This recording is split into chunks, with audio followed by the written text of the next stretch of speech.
Welcome back to Switch to Linux, and today we want to talk about Google locking down Android.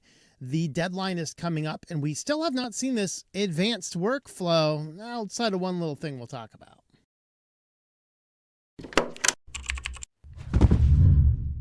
Thanks for checking out this video by Switch to Linux. If you like this type of content, subscribe to the channel. If you've not already done so, leave us a like and a comment down below. And we do want to talk about Android, and Android is becoming very locked down. And if something doesn't change, it's going to be extraordinarily locked down. We're talking as crazy lockdown as an iPhone. In fact, some people have said, hey, maybe you should just use the iPhone if it comes down to it, because at least it's a little bit better in some areas. And, you know, I may agree, I may disagree. I actually have, due to a project I'm working on right now, I actually have an iPhone here. This thing's kind of crazy.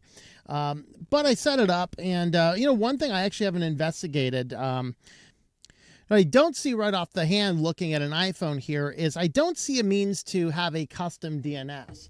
Whereas Android, even on stock Android, you can set up a custom DNS, which does mean that you can still manage privacy a little bit better on an Android device if it comes down to it. You set up those custom DNS in there. You use something like a Pi-hole and a constant VPN connection. Or what I do, I use NextDNS, which I use my phone so little. The free tier plan completely works, and I block like every bit of tracking, spam, and everything else I'd possibly want. I do not think I've ever actually seen an advertisement on my phone. I don't know. But it does a really good job. So the problem here is that Google is pushing out a new verification. And I think the reason, and I've speculated on this, the reason they're doing it is the Epic lawsuit is requiring them to have alternative app stores. And so now they'll be forced to have alternative app stores, alternative means of collecting money and things like this. And Google wants to get a handle on that. And so they are rolling out this developer verification so that no matter where you install an application from, whether that is from the Google Play Store, any alternative store, or just side loading a random APK, what they want to do is if your device is a Google certified device, it will not be able to install anything outside of that app developer being a Google verified developer.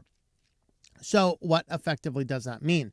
What does it mean, a Google certified device? This would mean an Android device that has Google Play services enabled, like the Play Store and the back-end security. So if you want to be able to still install APK files you find laying around the internet, then you would have to remove your Google Store and Google Play services, which is not an easy task. You need to have a phone that you can unlock the bootloader and then flash a custom ROM like Lineage or my preferred Graphene OS.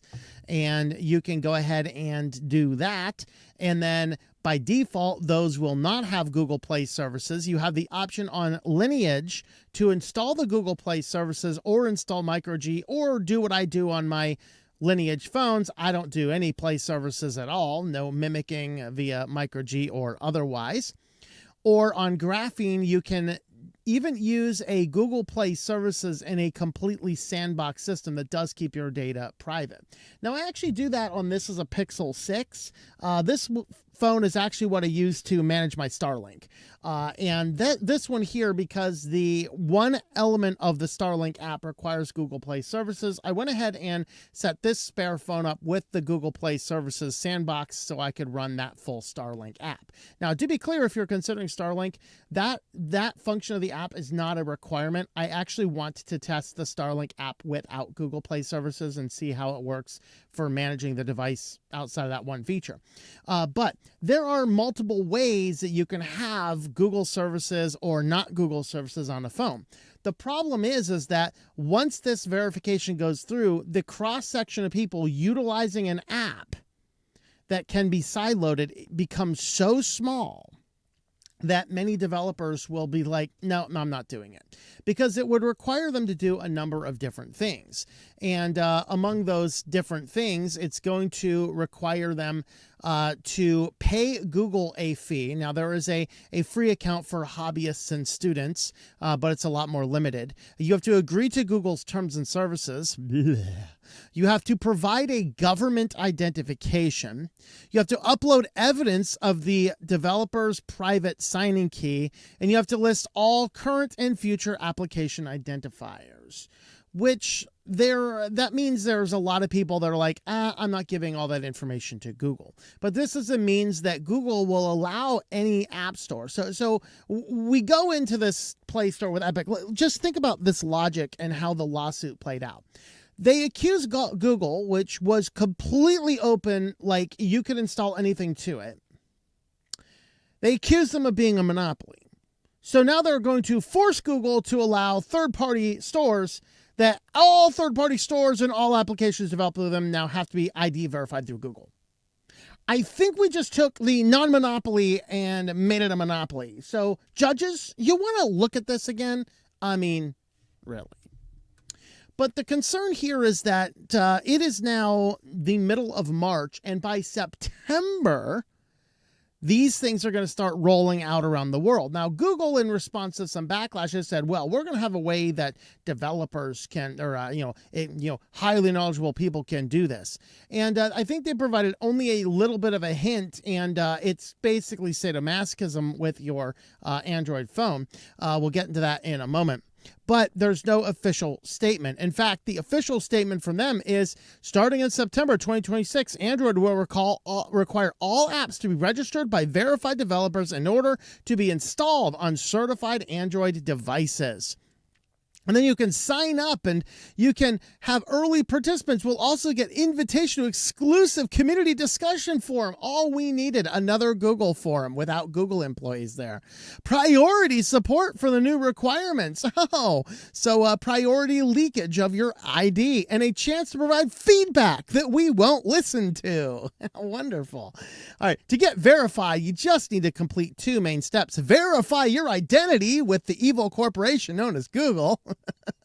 If you're registering as an organization, you also need to provide a dunce number, which does take a while to get, and you may also need to upload official government ID, exactly what many of us don't want to do. And then second, you'll have to register your apps by giving the app signing keys and things like this. So, if you want to know why people are now really salivating over this requirement to hand government IDs to like Discord to leak out on the internet, it's so the scammers can do this. We're seeing this right now with all these truck drivers going around with basically the company will have a bunch of truck drivers, and usually they're focusing on immigrant truck drivers. The places, if you pull up the driving videos of people driving in their country, you go, no way would I live there. And now they're driving vehicles in our country now too.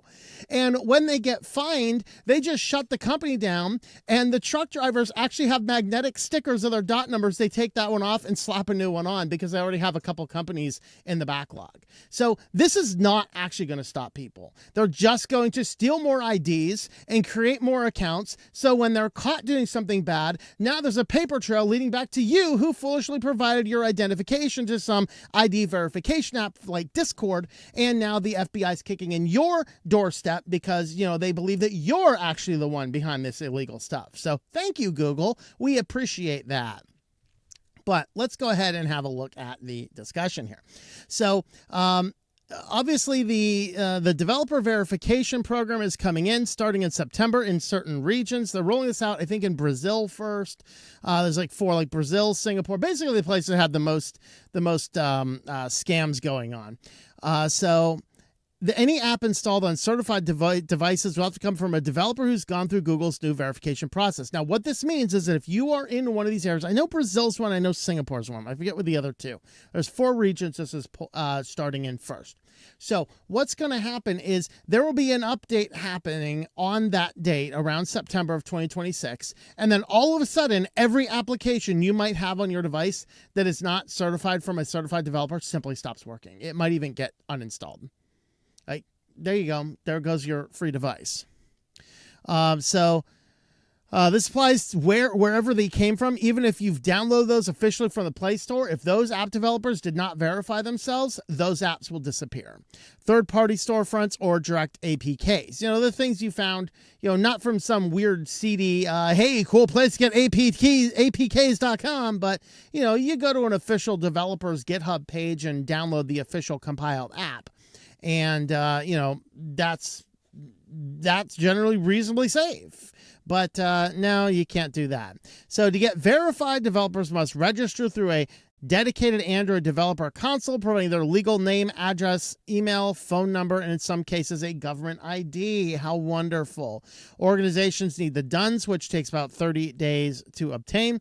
And there are 2 account tiers. The full distribution pays a one-time fee of $25, and the limited free distribution for students and hobbyists skips the government ID requirement. So here is the only place that we seem to have this advanced workflow. If you're installing via ADB, or if you're installing through an enterprise managed device, those applications would be resistant. So if this is that advanced workflow they're talking about, let me explain what this is.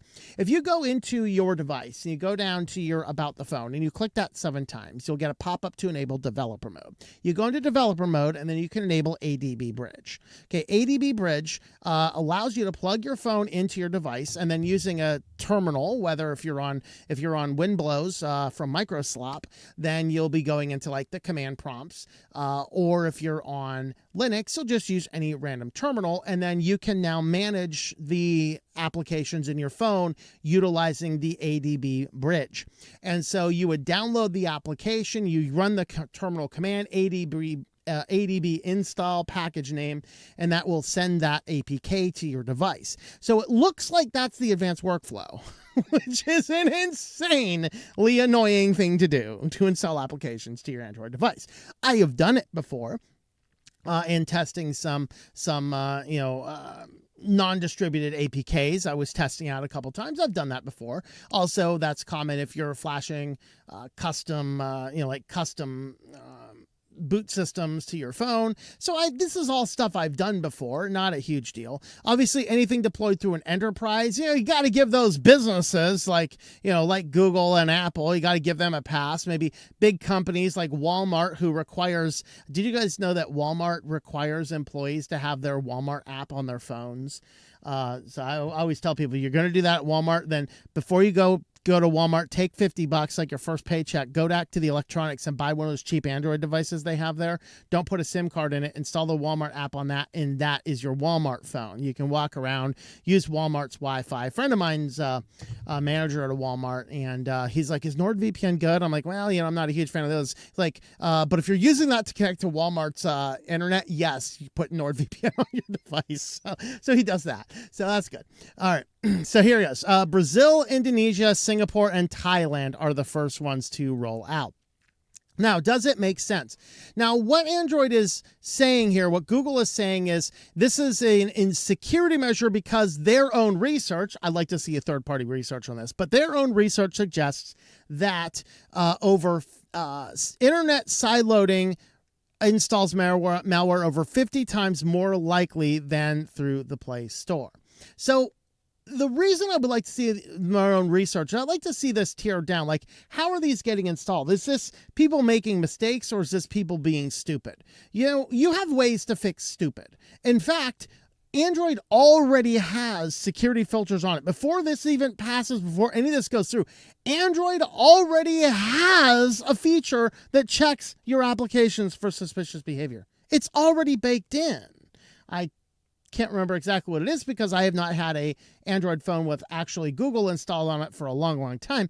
But it is in there. It is already built in. And any application that seems to be suspicious, they can flag pretty quickly.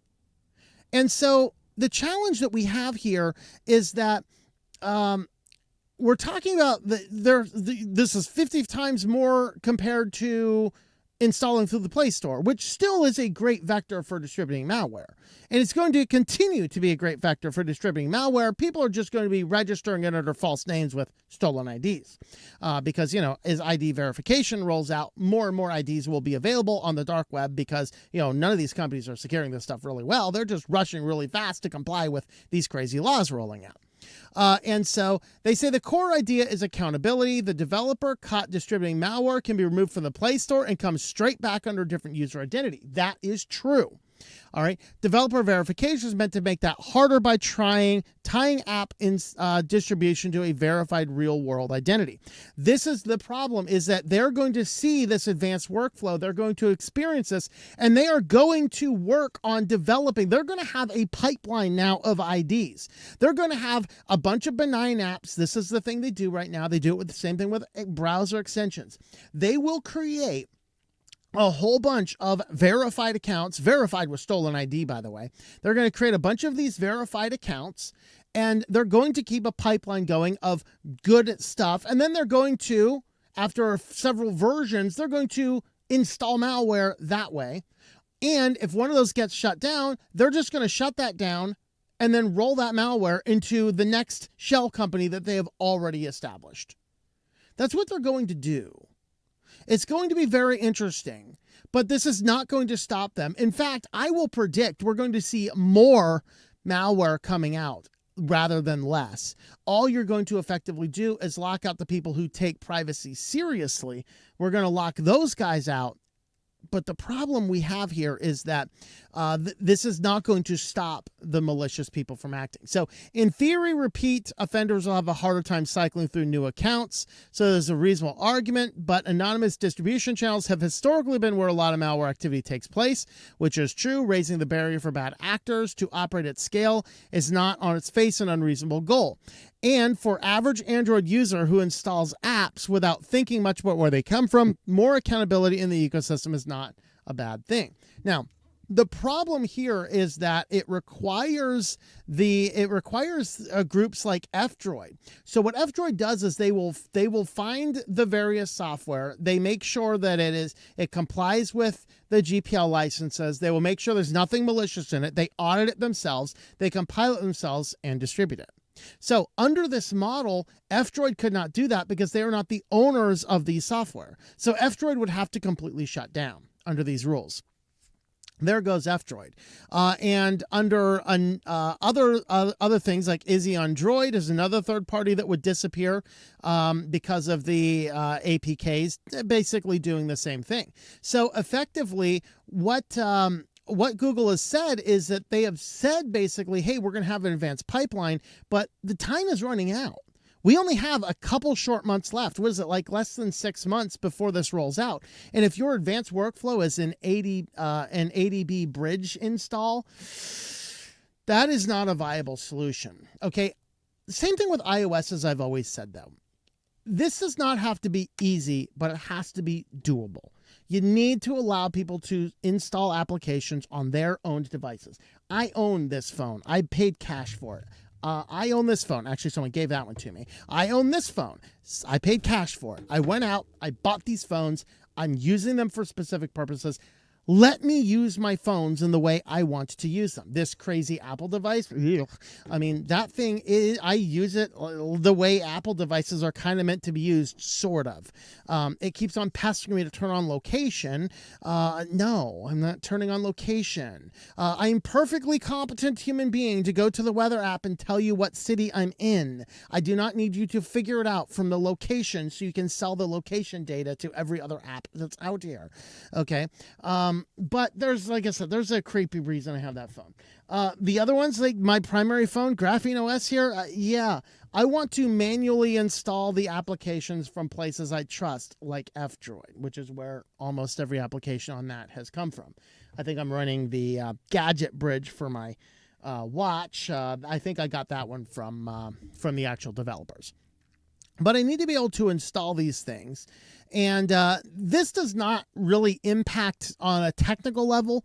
This change that Google has does not impact Graphene. But what it will do is cause a drastic decrease in available software for us, because a lot of people are just going to be like, nope, I'm giving up. And they're going to simply abandon all of their applications. And then we'll be stuck with, a few applications from the creepy evil corporations and pretty much nothing else, because everyone's going to go and find some better things to do. And so there is a new initiative out here, and this is Keep Android Open. So Keep Android Open is a website that is going to, it monitors all this kind of stuff. It gives us the latest on all the information. It tells us the dangers about what Google is doing here. So you, the consumer, purchased the Android device believing Google's promise that it was an open computing platform that you could run whatever software you choose. Instead, it will be non-consensually pushing an update to your operating system that irrevocably blocks this right and leaves you at the mercy of their judgment over what software you are permitted to trust. The creator can no longer develop an app and share it directly with your friends, family, and community without first seeking Google's approval. So the marketing advantage they have to distinguish it from the iPhone is gone. Of course, all this happened because of an anti-monopoly case where the only non-monopoly phone was declared a monopoly, so they're going to make it a monopoly to make it comply with the non-monopoly laws. What? But that's what's going on here, folks. That really is what's going on. The state is ceding the right of your citizens and your own digital sovereignty. Now, I think we're going to see, if we're going to see any stronghold over this, it's going to be over in Europe. Because EU has had a really big push lately for digital sovereignty and to not want to give command over all these various devices into the hands of big American-based companies. And so if there's going to be a big fight back, that's really where it's going to come from. Now, they have said, they have actually mentioned an advanced flow that may eventually allow, quote, experienced users to accept the risks of installing software that isn't verified. But the description of the program, as we have certainly said, this is actually Google's website, specifically says this, and there is no specific mention on this over any advanced workflows. So this is the announced new developer. Early access begins. Invitation was sent out gradually to the experience of both Android Developer Console and Play Console. In March, verification opens for all developers. That's this month. And in September, it goes into effect in these 4 countries. At this point, any app installed on a certified device in these regions must be registered, which means we're going to revoke any application installed in these where the developer said, no, I'm not registering. So all those fun apps you have will continue disappearing. September 2027 and beyond, we'll continue to roll this out. You'll notice there is nothing they are doing. This might be the only post here that suggests that there is any form of advanced flow. But again, they just mentioned some advanced flow. Maybe that wasn't the blog post. One of these, they mentioned their advanced flow in words, but they didn't actually mention anything about how it would help. So here is what we need to do right now. Starting in March, this is when the development's opening up. Developers, resist and refuse. Do not do this. Continue continue pushing out your applications. If your application is not already free and open source, complying with GPL, various GPL or other open source licenses, MIT, whatever else, get those in compliance with open source. Put that source code out on GitHub, GitLab, get whatever you want. Distribute those APKs directly, and maybe even work with other groups like F-Droid, which are helping to distribute these and making a loud ruckus about this. Contact legislation. Make sure that you can continue to use your devices as you had. You can go here to the survey and tell them how much you don't like this. Be as polite as you can. If you just drop it in with a bunch of a-holes and F-bombs, they're just going to delete the thing. But if you give them good, thoughtful discussion points, they'll be more inclined to listen. Although I have a sneaky suspicion all these are dropping into a no reply email address or something like that. It's going to be like, yes, we've taken a bunch of comments. Where are they? I don't know. We sent them to some bottomless pit somewhere. I don't know. They're on some server. I think the hard drive crashed 3 months ago. Who knows, right? Go ahead and reshare videos like this one and numerous other ones that have been out there. Link to Keep Android Open. That is keepandroidopen.org. This is the website we are on right now. Website owners, I'm going to look at doing this on my site.